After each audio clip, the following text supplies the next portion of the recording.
Olá, meu sentimento neste encontro, ainda que virtual, com todos vocês e todas vocês, é de profunda alegria. E a minha primeira palavra é de gratidão. Gratidão a cada um de vocês catequistas, gratidão à equipe de coordenação de catequese da região episcopal Nossa Senhora Aparecida, na pessoa da Vânia, que me convidou para que nós pudéssemos conversar um pouco e aqui hoje conversarmos sobre um dos temas fundamentais para a catequese renovada, expresso neste grandiosíssimo documento Catequese Renovada, Orientações e Conteúdos. Já foi falado de longa data, mas totalmente atual.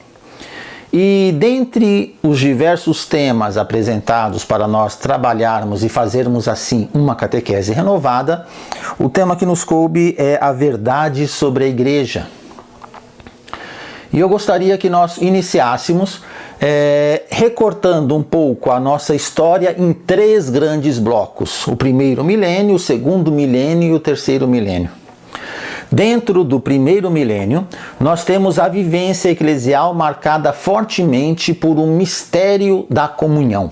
As comunidades que vão se formando e vão vivendo ao entorno da palavra de Deus e da Eucaristia, a vivência cristã marcada expressamente pela comunhão.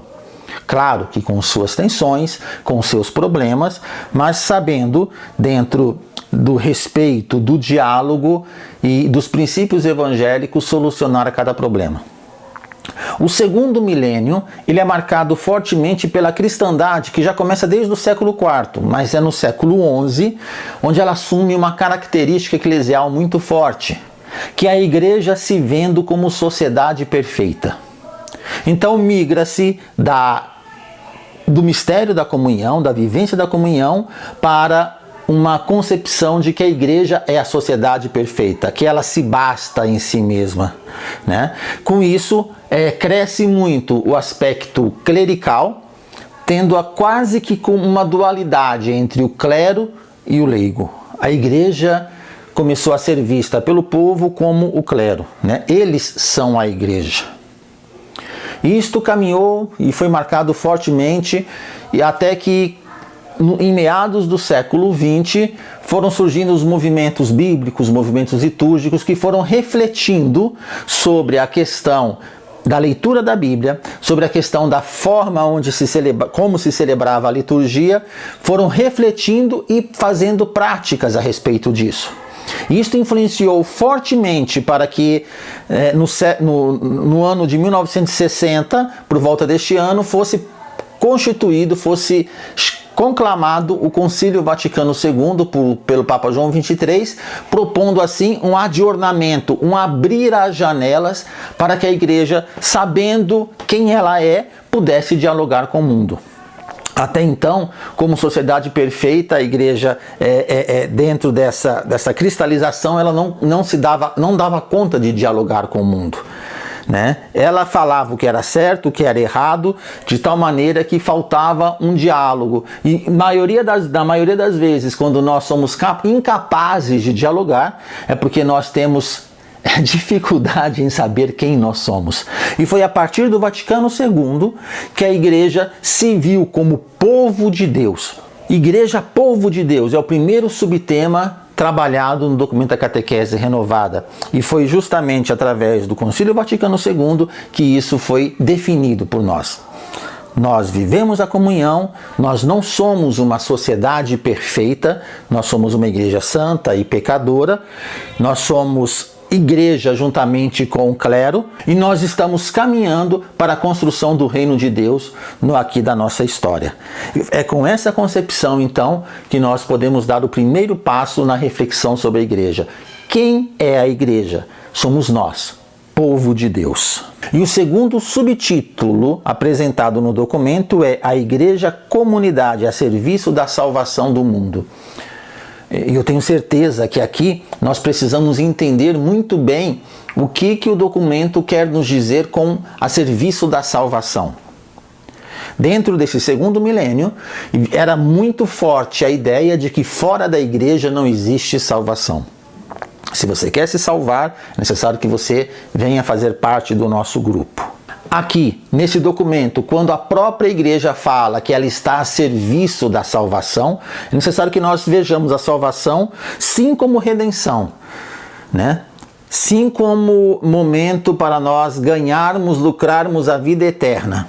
Mas, sobretudo, que nós entendamos também que salvação aqui quer dizer resgatar, quer dizer curar a pessoa humana. E hoje, quando nós ouvimos um Papa Francisco dizendo que nós devemos ser uma igreja em saída, que nós devemos nos preocupar com as periferias, é isso que o Papa Francisco está falando, que nós devemos salvar enquanto resgatar, enquanto curar as dores existenciais, curar as dores humanas, sobretudo no mundo marcado com tanta desumanidade, que nós sejamos curadores, pessoas que resgatam a humanidade dentro de cada pessoa. Um pouco aquilo que São João Bosco nos falava quando ele queria que nós fôssemos atrás daquela jovem que estava se perdendo e dentro do coração dela buscássemos um fiozinho de ouro e puxássemos aquilo. A própria dignidade, o próprio ser humano, né?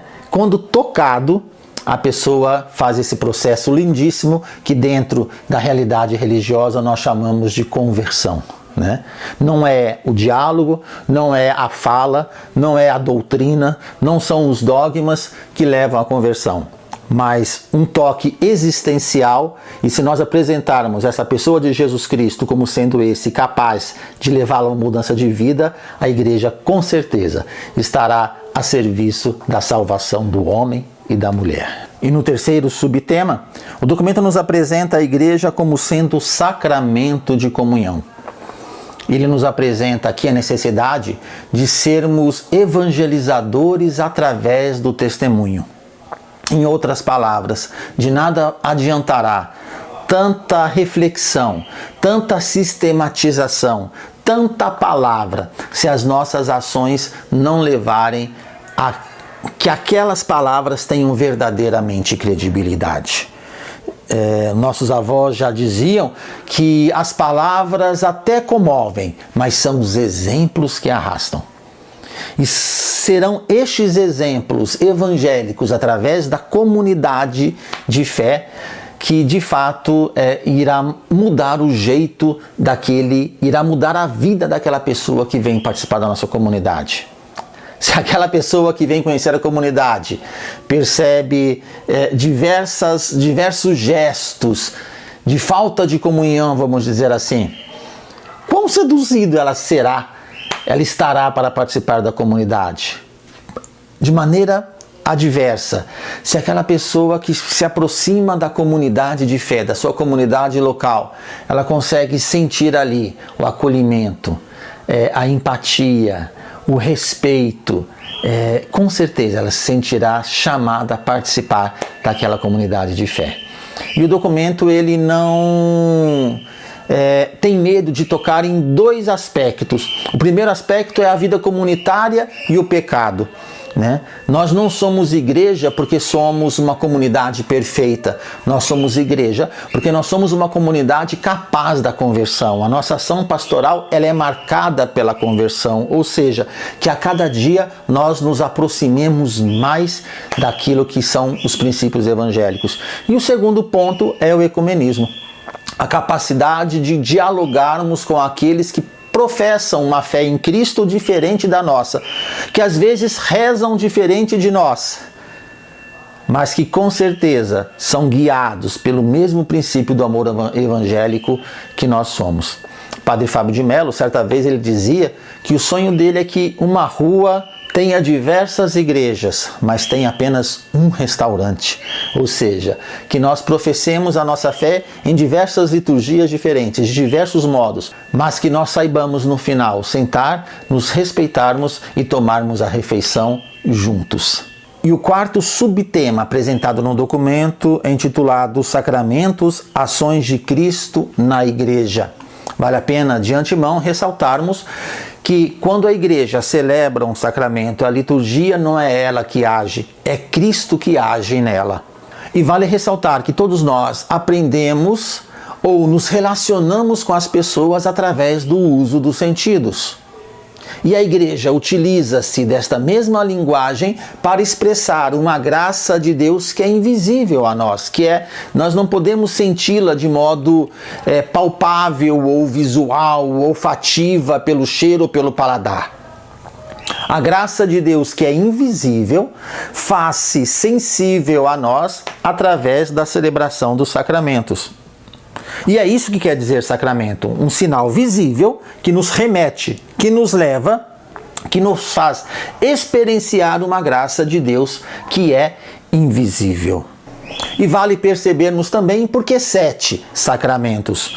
Todos nós já sabemos que o número 7 é um número simbólico, onde na Bíblia fala-se, através do número 7, da perfeição, da plenitude, da perfeição física e espiritual de cada criatura.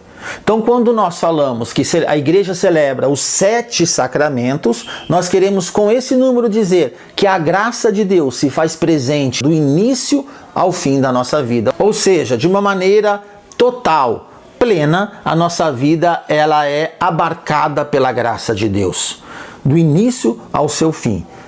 Nós temos esses sacramentos que vão como que fazendo-nos relembrar que a graça de Deus é uma constante dentro da nossa vida.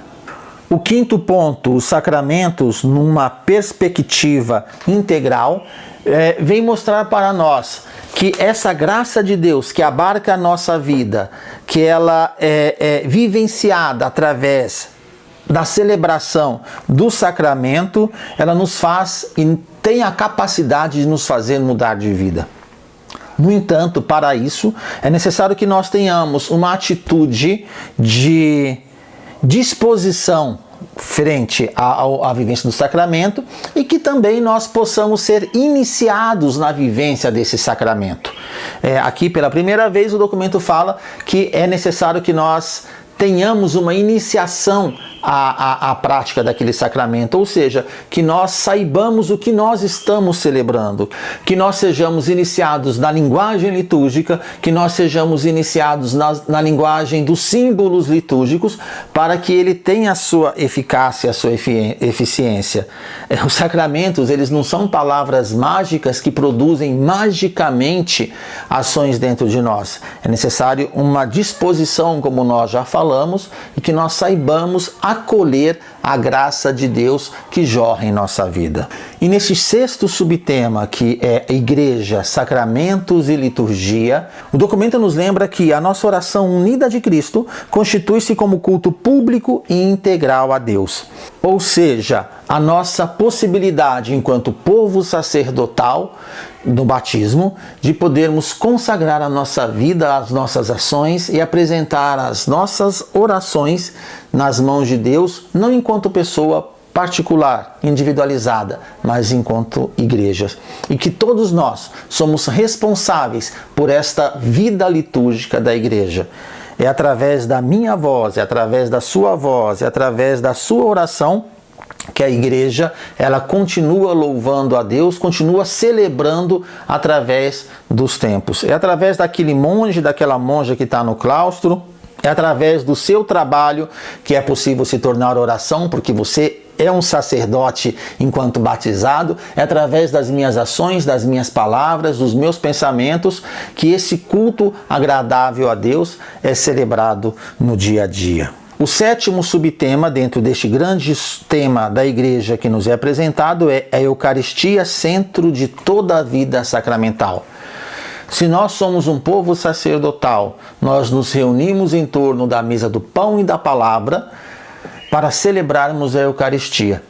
E aqui o documento faz questão de ressaltar o que o Vaticano II já nos fala de uma maneira brilhante, que a Eucaristia é o cume e é a fonte de toda a ação da igreja. Fonte, porque é da Eucaristia que brota o dom inesgotável de Deus em nossa vida. É nela que temos a oportunidade de celebrarmos enquanto comunidade, comermos do mesmo pão, bebermos da mesma palavra. E é ápice, porque através dela nós também vivenciamos a nossa meta comum enquanto cristãos. É é que todos nós vivenciemos a justiça, vivenciemos o dom de Deus de comermos do mesmo pão. O documento também faz a ressalva que nós precisamos aprender a celebrar para que assim possamos iniciar os nossos catequizandos na celebração eucarística. Por fim, o 8º subtema que o documento nos apresenta é Maria, Mãe de Deus e modelo da Igreja. E o documento vai nos relembrar os 4 dogmas marianos: Maria, Mãe de Deus e da Igreja, a Virgindade de Maria, Maria Imaculada Conceição e a Assunção de Maria.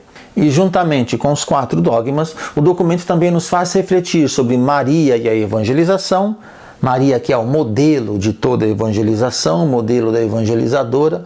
Nós que queremos evangelizar, queremos apresentar Cristo às outras pessoas, aprendemos junto de Maria que nós precisamos conhecer o seu Filho, nos apaixonarmos pela palavra do seu Filho, para assim nos colocarmos a serviço. E o documento também nos apresenta a figura de Maria enquanto modelo de vida cristã, aquela que viveu uma união única com Deus, que esteve tão atenta à palavra do seu Filho que se tornou assim a perfeita discípula. Terminando esta nossa breve reflexão, que a exemplo de Maria, todos nós possamos nos apaixonar cada dia mais pela palavra do Cristo, que nós possamos nos apaixonar cada dia mais pela pessoa de Jesus Cristo, que nós possamos nos apaixonar cada dia mais pela mensagem de Jesus Cristo, e assim vivermos o mistério da comunhão como povo de Deus dentro de nossas comunidades. Neste tempo não tivemos a pretensão de esgotar o conteúdo deste documento, mas a minha intenção é despertar a curiosidade para que você pegue o documento, pegue outros documentos da igreja que falam sobre a catequese, que falam sobre a vivência cristã e penetre nesses documentos, leia, reflita, converse nas suas comunidades. E eu deixo aqui também no meu contato para que possamos prolongar esta conversa com quem tiver interesse. Um abraço, obrigado.